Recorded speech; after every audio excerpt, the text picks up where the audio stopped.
So the press conference is going to begin any second now. If it's anything like the other day, there's no stalling. They get right to the point. So thank you again for tuning in to Right Side Broadcasting Network. Please check us out by going to www.rsbnetwork.com. You can also follow us on Twitter and Instagram at RSB Network and Right Side Broadcasting Network on Telegram. We are going to give the floor over to the congressmen and congresswomen here and let them talk about their experience so far today.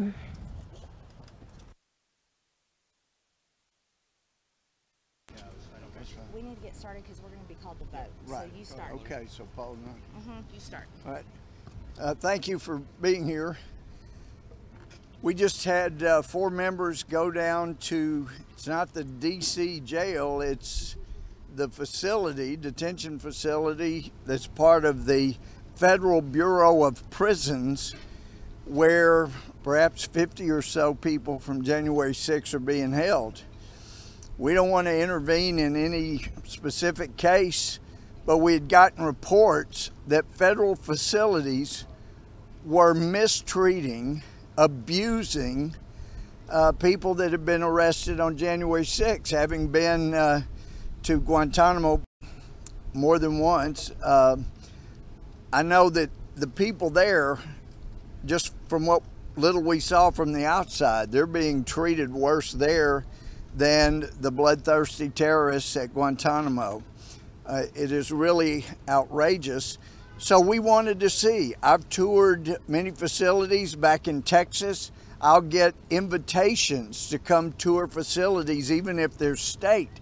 As a felony judge, I toured jails and prisons. I felt part of my job as a member of Congress. I've toured prisons before. It's no big deal. Normally, those in charge of a federal prison facility or jail detention facility, they're glad to have you see because they don't want any stories about unfair treatment that are unfounded. The way you get rid of that is to allow people to see what you're doing.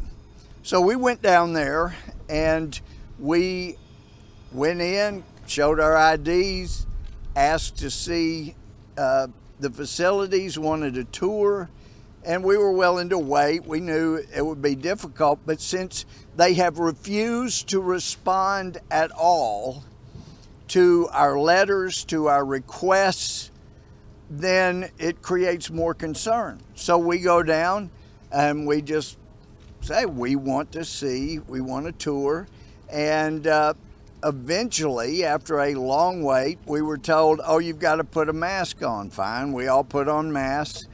And then eventually, a lady came out in uniform and said, well, you're trespassing, you've got to get out. And I said, trespassing? Where'd you get that? You know, we've got these federal congressional ideas. We're the ones that have oversight over you. We're the ones that have to vote to whether we keep this facility open, whether we're going to fund another one or close this. We vote on those things. We have oversight. I've never been denied access. I've been welcomed in federal facilities before. And she said, well, you're trespassing. And I said, so what makes you say that? I checked with my supervisor and they're telling me you're trespassing. I said, well, can you get the supervisor down there? I would like to have that discussion. And so we were told the supervisor was coming, and there was another officer that came down, had 3 stripes, was apparently a sergeant, but she went straight outside. She didn't stop to talk to us. So I asked, where's the supervisor? And one of the other detention facility employees said, well, that's her right out there. So I went outside to speak to her, and I was followed by other members. And when we got outside, she ran around and went back in the facility, and they locked the door. They locked the door. And all this time, there are people going in, coming out. So I know from my days as a judge and my trials in federal court and state court, we're very careful about the evidence we let before a jury. But there is an inference that can be taken when someone has control of evidence. In this case, the conditions and the treatment in this federal Bureau of Prison facility, they've got total control of it, and they hide it. They refuse to allow anybody that wants to see it to come in.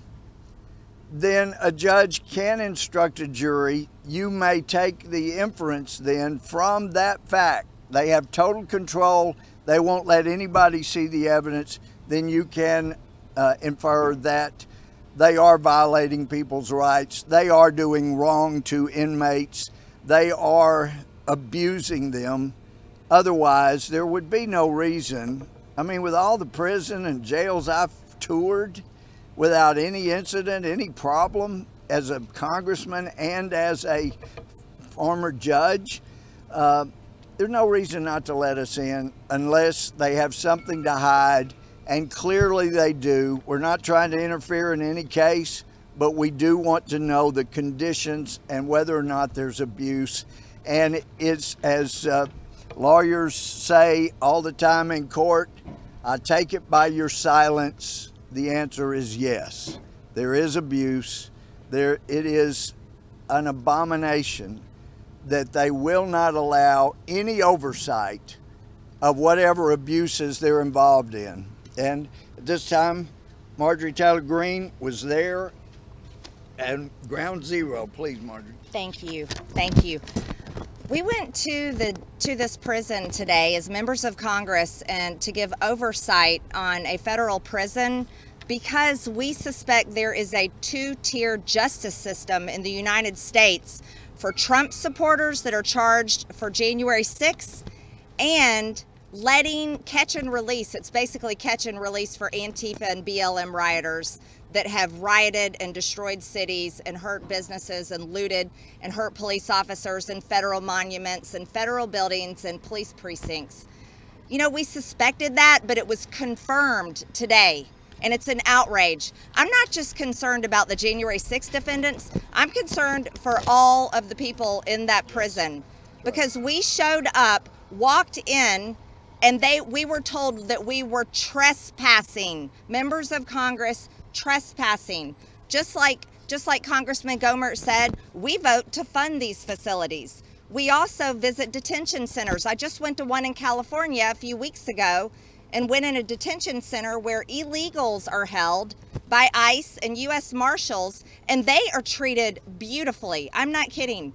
I am absolutely amazed at how generous our country is and how well we treat people that break the law entering our country and also break law and commit crimes here in America. So they are treated so well in these detention facilities where we hold illegals, but I don't know what is happening in this prison here in Washington, D.C. Let me tell you, everyone should ask questions about that prison. They had an arrogance to them to tell us, members of Congress, that we are trespassing and then to lock us out when we went outside to talk to the person that we were told is the supervisor. This is an outrage. Everyone should be concerned. People from all over the country should call and demand answers about what is happening in that prison. Do you want to know the kind of questions we were going to ask? Oh, let me tell you. These are so difficult, these questions. Here you go. Visitation hours. What are visitation hours? Access to religious texts, reasonable religious service accommodations. Do they have access to exercise? What portion of the time are they on lockdown and solitary confinement? We've heard it's 22 to 24 hours a day. Nutrition content. What do they eat? How often do they get to eat? Access to communication and with families and attorneys. Guess what? We watched an attorney walk up to the door and turned away. He couldn't go in and see his client. The illegals that I saw down at the border in the detention facility there, they have all the access anytime they need to their attorneys and information they need for the cases that they're waiting on. What is happening in our country? This shouldn't be this way. We aren't there defending getting involved in any kind of one person's charges. We're there just to ask questions, but yet we were turned away and told that we're trespassing? No, this is completely wrong. So when Democrats post links, Minnesota Freedom Fund bail bond links, and raise money to bail out criminals that rioted in the streets and get them out of jail, but yet when we go just to see conditions in a prison, we're turned away and told that we're trespassers. There is so much wrong in America. There's a major difference, if you all have not noticed, in the Biden administration and the previous Trump administration. Please, please pay attention to this and do not let this go. I'd like to turn this over to Congressman Good. Or Gaetz, I'm sorry. Thank you. Every day in America, people are locked in prison. It's not every day that people are locked out of a prison, which is what happened to multiple members of Congress today. We have two principal responsibilities: to appropriate funds and to conduct oversight. How does the Biden administration expect us to participate in the representative republic when they deprive us of access to information that would inform our oversight work and our appropriations decisions? The questions we've asked have gone unanswered for months, and they fall into two principal categories. First, are there defendants, as a consequence of their conduct on January 6th, being deprived of access to potentially exculpatory evidence? We have seen that the FBI has a history of animating criminal conduct. That is precisely what happened in Michigan, and it may be what happened on January 6th as well. To answer that question, we need access to the 14,000 hours of videos that Congressman Gosar has continuously called for. To answer that question, to get that evidence, we sought a meeting with the Attorney General. We went to the Department of Justice, and we weren't even allowed in the lobby to have a meeting with an Attorney General who still to this day has not shown up for an oversight hearing before the Oversight Committee or the House Judiciary Committee. What is Merrick Garland hiding? The second category of concerns deals with the specific treatment of detainees. To get answers, we did what members of Congress normally do. We showed up at the facility and sought a tour. This happens for Republicans under Democrat administrations. It happened for Democrats under Republican administrations. And now there is an unprecedented effort to deny members of Congress information that relates to criminal cases and that relates to the treatment of people that are held. We are not members of Congress who will go away. And so if you are out in the country and you believe that you are mistreated, targeted, abused, singled out as a consequence of your politics and your lawful activity, know this: we will continue to fight for you. I now hand the microphone over to my colleague, Congressman Good. Thank you, Congressman Gaetz, and thank you, Congressman Gohmert and Congressman Greene, for leading on this issue. We've been more than patient, beyond patient. It's been nearly 7 months since the incident on January 6th. You know, that was a day when you had some 100,000 people come to exercise their constitutionally protected right to protest, to redress their government with their grievances. Sadly, unfortunately, inexcusably, some of that broke into violence, and we all have condemned that violence and said we want the law to be upheld, we want justice to be served, and only justice to be served, and for people to be held accountable for what they did wrong. But if I have had numerous members of my constituents back in Virginia asking me what is going on with the people being held, reported over 500 people being held for charges related to January 6th. Why don't we know what the status is? Why don't we know the condition of how they're being held? And so we're asking for answers. As others have noted, for us to be denied access to the Department of Justice, to a correction facility right here in D.C. As a county supervisor, I was allowed to visit correction facilities in my community. As a candidate for Congress, I was allowed to visit detention facilities as just a candidate for Congress, and I've certainly been allowed that privilege as a member of Congress. We are the people's representatives. And when our people send us here to Washington to represent them, to stand in the gap for them, to defend them, to stand up for their rights, part of that is oversight, as my colleagues have said, and challenging our executive branch when we think there's questions that need to be answered. How are they being treated? Even Senators Warren and Durbin expressed concern back in April as to whether or not these individuals were being held in solitary confinement.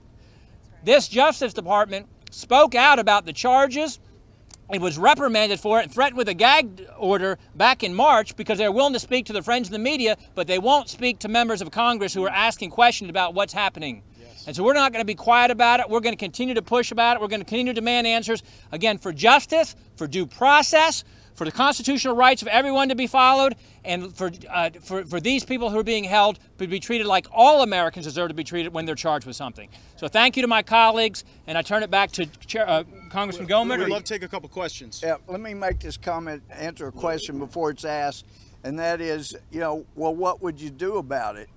Well, the thought that occurred to me today, and as we were talking about, some of you may be aware, in cities where there are federal courts but there's no federal detention facilities, they make an agreement with a local jail or prison to hold federal prisoners. So I think the solution for any facility that refuses to allow oversight, refuses to show that people are being treated properly, they're not abusing the Constitution, then I would say that we close those facilities, take some of that money and hire local facilities to step up and detain those prisoners. And the thing is, you've got to understand, the Constitution and the cases on it are very clear. You cannot punish someone when they're in pretrial. They have to be found guilty before you can punish them. And it sure sounds like they're punishing people in jail now. Quick question. We have time for a question or two, and we know they've called votes. Yes, ma'am. We understand from some media that this is a fixed system. We have prisoners that were already in the jail, and now we're holding people who have not come to trial. Can you comment on this? And are there problems with this type of mixed facility based on the charges that are being? We don't know. We also have received reports that there are detainees in this facility charged with multiple crimes from multiple time periods, but we don't know. And that's why we went to ask questions and to review the circumstances. Oftentimes there's no substitute for a personal observation of those conditions, and we were denied that opportunity. And I think that question is one many would have, and we hope that with an opportunity to review the facility in the future, we'd be able to give you a more complete answer. It's embarrassing to us. We cannot give a more thorough answer. One more question. Yes, Star, it is important to know if there are prisoners that are in punishment phase, and also just inmates who are awaiting trial, because you can treat them very different. Yep.